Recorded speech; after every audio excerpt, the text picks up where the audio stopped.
big picture for us real quick and tell our viewers how you define happiness, each of you. And we'll start with Esther.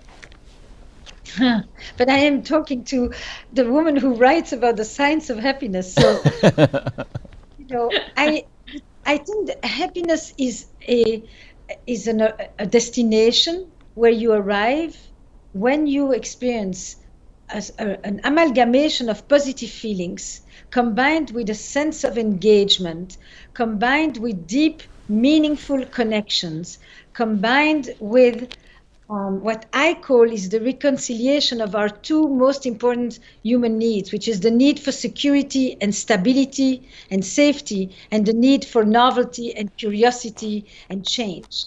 And when we can at the same time feel the anchor and the waves, so that we can be grounded but also exploratory, all of those things lead us into a state of satiation and recognition and appreciation and gratitude. And that's when we feel happy.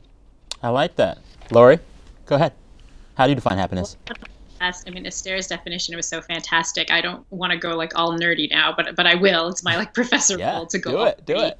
And so, I think of happiness in the way that social scientists tend to define it, which is the idea that happiness is this sort of state in your life where you're experiencing joy with your life and kind of in your life itself. And so joy with your life is this idea of sort of life satisfaction. All things considered, how satisfied are you with your life? That's kind of this big meta concept of happiness.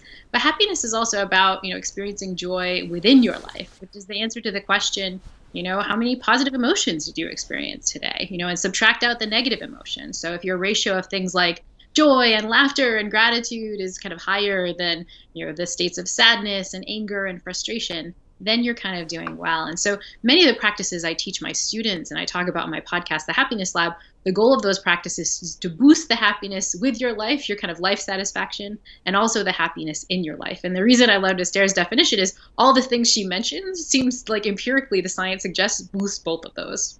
I love it. Suleika, how do you define happiness? I think, as I was thinking about my answer to that question, I was reminded of someone I met during a long solo road trip I took, who explained to me that whenever we travel, we actually take 3 trips. There's the trip that you take of packing and anticipating and preparing. There's the trip that you're actually on, and then there's the trip that you remember. But the key is to stay in whatever trip you're in. So I think for me, my sense of happiness is very much tied to my relationship to time.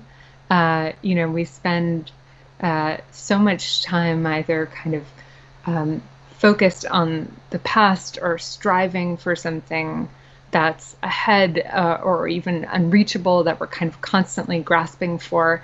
And I think for me, the moments when I have felt happiest in my life are the ones in which I feel a kind of integration between past, present, and future, and I'm able to be anchored in the now in a way that's not either anxious and anticipatory or kind of nostalgic and too kind of tied to what happened yesterday. And the second thing I'll just say is, for me, happiness is also very much tied to a sense of freedom, to the ability to exist as we are, and to feel the freedom to pursue certain curiosities and interests, the freedom to show up as ourselves.